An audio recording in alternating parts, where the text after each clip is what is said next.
여러분 안녕하십니까? 한 주간의 교계 뉴스와 함께하는 C채널 리포트입니다. 먼저 첫 소식부터 전해드립니다. 최근 종교적 신념을 이유로 의무를 거부한 20대 여호와의 증인 신도 2명이 잇따라 징역형을 선고받았습니다. 양심적 병역 거부자의 대체 복무제를 인정하지 않는 현행법 아래에서 처벌은 불가피하다는 것이 그 이유입니다. 양심적 병역 거부, 왜 허용될 수 없는지 조홍현 기자가 알아봤습니다. 인천 법원이 병역법 위반 혐의로 기소된 여호와의 증인 신도 2명에게 각각 징역 1년 6개월을 선고했다고 지난 8일 밝혔습니다. 이들은 지난해 8월 21일과 10월 25일 각각 인천 병무지청장 명의의 현역 입영 통지서를 받고도 정당한 사유 없이 거부한 혐의로 기소됐습니다. 분단 국가인 대한민국에서 우리 헌법은 국가 안전 보장을 위해 권리와 자유를 법률로서 제한할 수 있다는 제37조 2항 외에 제39조 1항 모든 국민은 법률이 정하는 바에 의하여 국방의 의무를 진다는 조항을 별도로 두고 있습니다.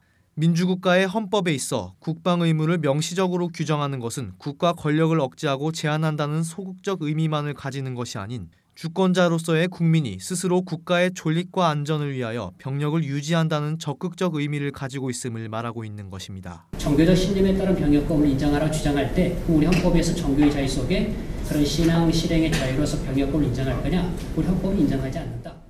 이와 함께 자신의 양심과 생각의 기준을 둔 주관주의 양심론과 관련해 양심적 병역 거부를 허용하고자 하는 움직임이 법 이론적으로도 맞지 않다는 지적도 이어지고 있습니다.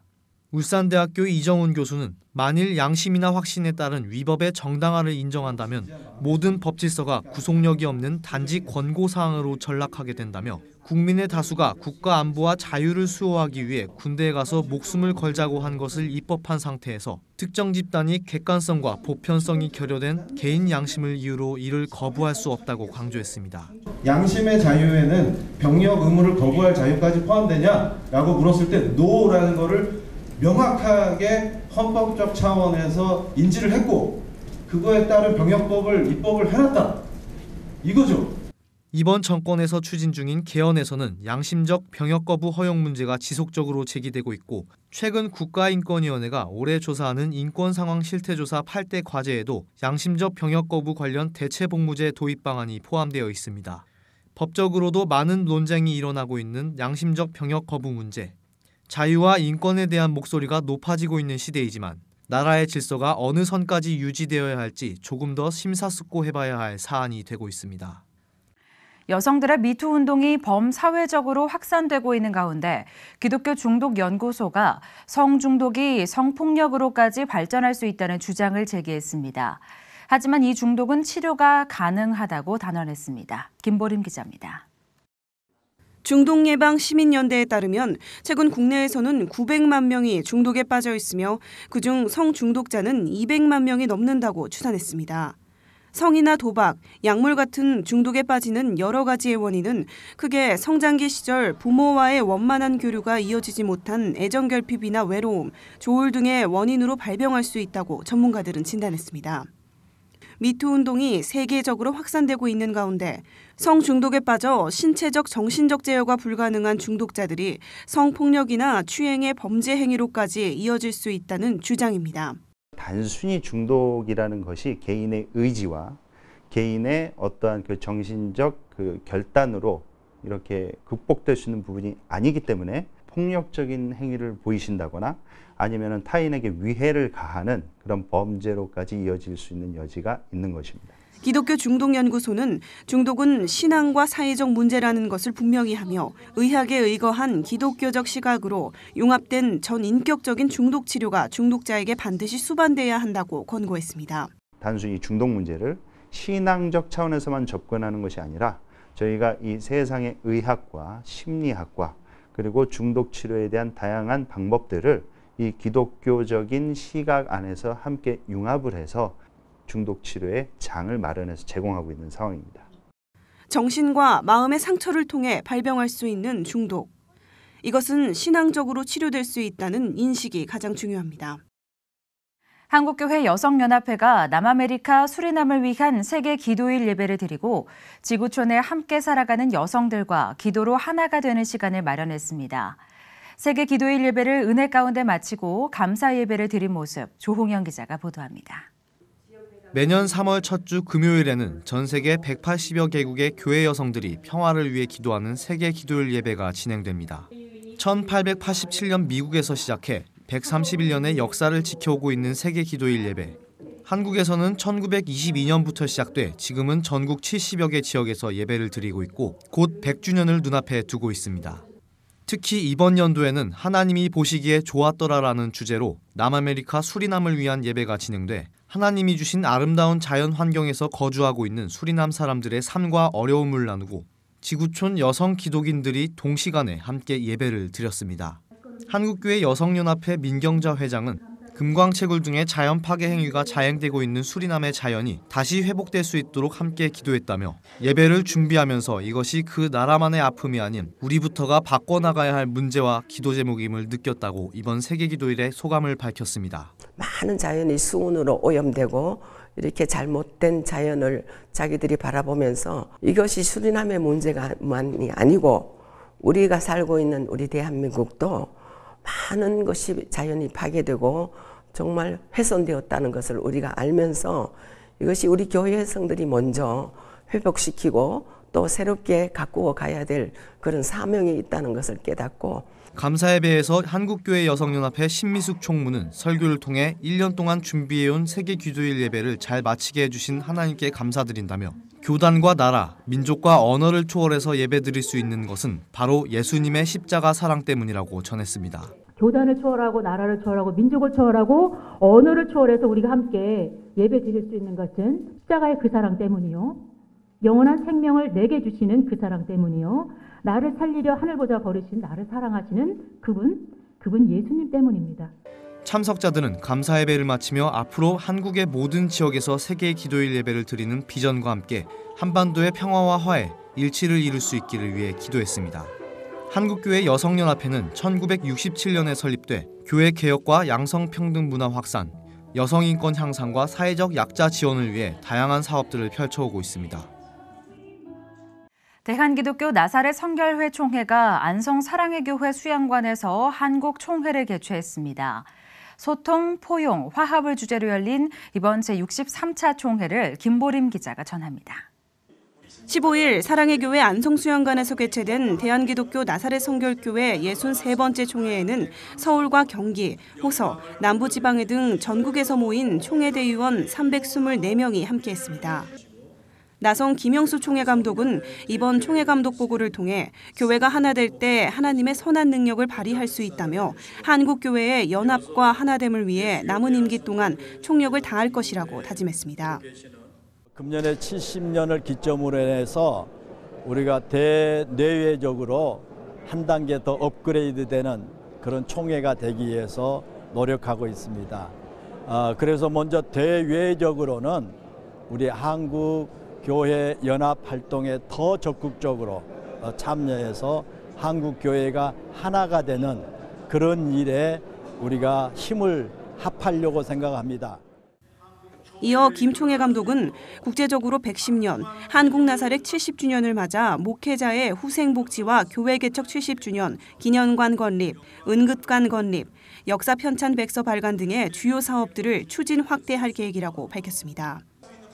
제29차 중앙총회에서 42대 중앙감독으로 선출된 필리마오 참보 박사는 멍에를 벗기라를 주제로 말씀을 전하며 빛을 이길 수 없는 어둠 속에 살지 말며 예수 그리스도의 제자된 삶을 살라고 권면했습니다.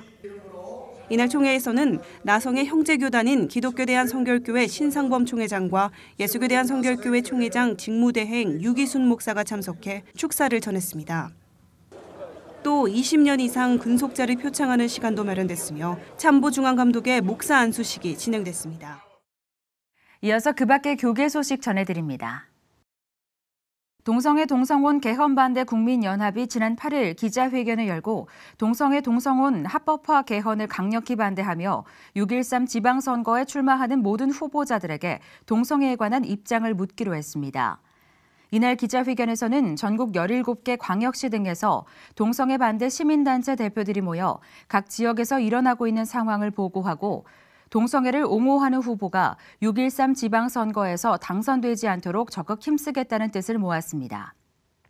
동반연은 제왕적 대통령제의 폐단을 줄이기 위해 국민적 염원을 모아 시작된 개헌 논의에서 국가의 정체성을 흔들고 기본권의 틀을 바꾸려 하는 동성애 허용 움직임을 강력히 규탄한다는 주장을 지속적으로 펼쳐오고 있습니다. 지난 12일 서울시가 주요 관광지에 무슬림을 위한 기도실을 시범 조성한다는 계획을 밝힌 가운데 한국교회 언론회가 심각한 종교 편향이라고 지적했습니다. 한교원은 논평을 통해 서울 시내에 14곳이나 무슬림을 위한 성원과 관광지, 병원, 대학교 등이 있음에도 또 무슬림만을 위한 기도실을 설치한다는 것은 특정 종교를 우대하는 종교 차별을 선도하는 것이라고 밝혔습니다. 한교원은 이어 국내 무슬림 관광객이 늘어났다 해도 그들이 한국을 찾는 목적은 종교적 행위를 하기 위해서가 아닌 관광 목적이라는 것을 자명한다고 덧붙였습니다. 세이덴교회가 지난 14일 소강석 목사의 저서 21세기 목회 뉴 트렌드가 한국기독교 출판 문화상 최우수상을 수상하게 된 것을 기념하는 감사 예배를 드렸습니다.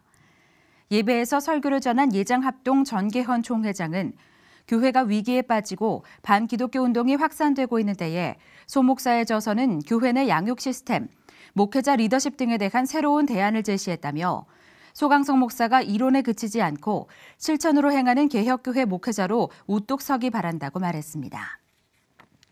수상자로 선정된 소강석 목사는 모든 영광을 하나님께 돌린다며 이 책이 한국교회의 공익을 도모하고 교회 생태계를 살리는 데 쓰일 수 있기를 바란다고 소감을 전했습니다. 위대한 복음 전도자라는 별명을 가진 빌리 그레이엄 목사에게 가장 중요한 사람을 꼽으라면 아마도 아내 루시였을 겁니다. 가장 사랑하는 사람이자 훌륭한 동역자 그리고 영혼의 동반자로 불렸던 루벨 그레이엄의 인생 역시 하나님의 계획 안에 순종한 삶이었습니다. 고 빌리 그레이엄 목사의 아내 루벨 그레이엄의 삶을 돌아봤습니다. Ruth Graham grew up in China as the daughter of medical missionaries in the 20s and early 30s. Ruth vowed she would never marry, but over the years, God softened her heart. And when the young son of dairy farmers met Ruth at Wheaton College, he knew she was the one. All I remember is going back home and kneeling down that night and saying, Lord, if you'd let me spend the rest of my life with that man, I consider it the greatest privilege. And fortunately, I didn't know what I was praying.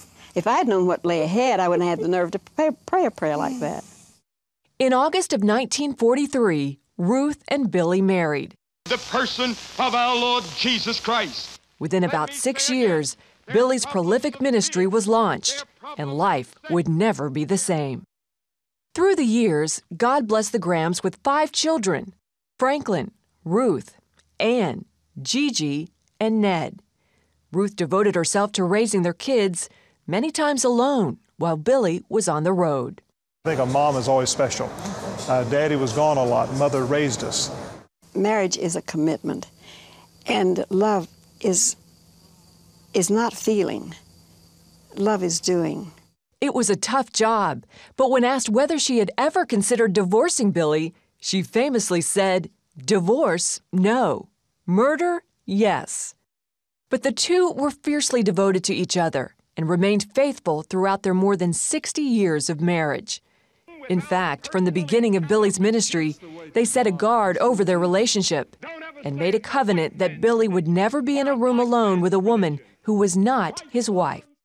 In public, Ruth was known for her elegant grace and beauty. She traveled around the world with Billy twice and frequently joined him for his crusades. Ruth proved Billy's equal, and they were both the better for it. At home, Ruth showed her delightful sense of humor and fun. She was also an avid painter and writer. She wrote many books and penned numerous articles for newspapers and magazines. Today, her journal is on display at the Billy Graham Library. At the library's dedication, Billy paid tribute to Ruth. I miss terribly today my wife, Ruth. She's been in bed now for 6 months. We have 2 rooms and a bathroom in between, and to go by her door, which is always open, and go in and see her and remember all the great things we've shared together. Today I want to honor her and tell you how much I love her and tell you what a wonderful woman she has been. And we look at death from the wrong point of view. We think of how much we're missing the one going home. We're not looking at it from God's point of view. A child's coming home and have excitement in heaven when one of God's children is coming home. 사순절을 보내면서 십자가의 의미를 다시 한번 생각해 볼 수 있는 전시회가 열렸습니다.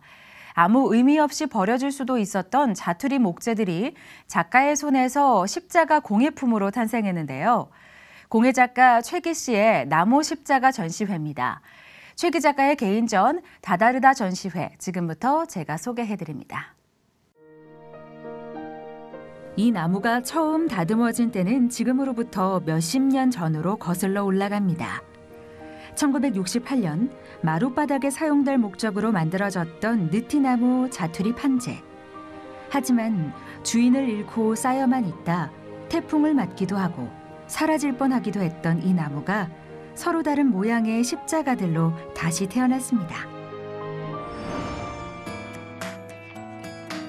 최기 작가의 개인전 다 다르다가 열리고 있습니다. 현재 강원대학교 생활조형 디자인학과 교수로 활동하고 있는 최기 작가는 그간 15번의 개인전 개최, 청주국제공예비엔날레 공모전 은상수상, 더 크로스전회 초대전, 단체전 출품 등 활발한 활동을 이어가고 있는 작가인데요. 약 3년 전 십자가를 주제로 한 작업을 시작했다고 합니다. 자칫 작가로서의 이미지가 특정 종교와 연결되어 활동에 제한이 있을 수 있다는 주변의 조언도 있었지만 무엇보다 나답게 작업하자라는 생각으로 십자가의 메시지를 꾸준히 작품에 담아오고 있습니다. 신홍식 대목장이라는 그 분이 있어요. 그분이 1968년에 이 나무를 베셨어요. 무학재 고개랑 충북 영동에서. 그래서 나무를 베서 그 잔가지들을 나중에 집을 지으시면 이제 마루를 깐다고 이렇게 모아놓으셨거든요. 그리고 돌아가셨어요. 예, 그리고 그 아드님이 그 나무를 받아서 아버님 나무니까 보관하고 계셨던 거예요. 그래서 제가 이걸 받고 2년 동안 이제 어떻게 쓸까 너무 의미 있는 나무인데 그러다가 이제 부활이라는 어떤 그런 의미와 이 나무가 이렇게 잘 맞는 것 같아서 이렇게 십자가를. 이번 전시에서는 총 120점의 나무 십자가들을 만날 수 있는데요. 본래 마루 판자로 사용하려다 창고에 쌓여 버려질 뻔했던 자투리 나무들을 활용, 그 위에 십자가를 새겨 넣었다고 합니다. 특히 120개의 느티나무 자투리 판재가 모두 다 다른 결과 무늬를 갖고 있는 만큼 그 위에 조각된 십자가들도 저마다의 개성을 갖고 있는데요. 버려질 뻔했지만 다시 선택을 받고 모양새는 다 다르지만 만지고 깎고 다듬어지며 다시 십자가로 태어난 느티나무 자투리 판재처럼 죄인이지만 예수 그리스도의 십자가 보혈로 다시 태어난 우리 그리스도인들의 삶을 생각하며 부활과 거듭남의 메시지를 담아냈다고 합니다. 나무를 손을 댄다는 게 굉장히 조심스럽고 사람이 할 수 없는 어떤 그런 일들을 자연이 그대로 만들어 내거든요. 그게 전 나무 결이라고 생각하고요. 그 나무 결을 따라서 조각을 하고 그 조각된 면에서 가장 제가 앉히고 싶은 자리에 십자가를 이렇게 십자가의 형태만 그립니다. 그래서 그거를 조각을 하고 일절 어떤 기계는 사용하지 않고요. 더더군다나 이렇게 작업을 할 때 굉장히 진지하려고 노력을 하고 있습니다. 전시가 진행되고 있는 공간도 눈에 띄는데요. 참신하고 실력 있는 작가들을 발굴하고 지원해 문화 발전에 기여하는 것은 물론 관객들에게는 재능 있는 작가들의 미술 작품을 감상할 수 있는 기회를 주기 위해 유나이티드 문화재단이 마련한 공간이라고 합니다. 이곳에서는 연간 40여 회의 다양한 전시들이 진행되고 있는데요. 큐레이터가 상주하고 있어 언제든지 작품에 대한 해설도 들을 수 있다고 하네요. 그럼 몸이 아플 때는 과학적 힘으로 치료가 가능하지만 마음이 아픈 거는 치료가 굉장히 어렵더라고요. 그래서 그러한 힐링의 장소로 문화를 몸소 체험하면서 마음의 병을 고치자는 취지하에서 도심 속에서 문화 공간을. 죄인된 우리가 예수 그리스도의 십자가 보혈로 죄사함을 받고 새 생명이 된 것처럼 버려졌지만 결국 깎아내고 다듬어져 예수 그리스도 부활의 승리를 담아낸 십자가로 태어난 나무들. 그 안에 자그마하게 빛나고 있는 십자가를 천천히 묵상하며 예수 그리스도의 은혜로 거듭난 우리 삶의 기쁨과 감사를 다시 한번 회복해 보시는 건 어떨까요? 다 다르다 저는 오는 19일까지 유나이티드 갤러리에서 계속됩니다. 농가에서는 봄을 알리는 첫 농사로 감자를 심는다고 합니다. 재배 방식과 지역에 따라 2월부터 4월 초까지 심는다고 하는데요. 올해 농사를 시작하는 계절처럼 우리 인생의 시기도 좋은 씨앗들이 뿌려지는 봄이 됐으면 좋겠습니다. 오늘 순서는 여기까지입니다. 시청해주신 여러분 고맙습니다.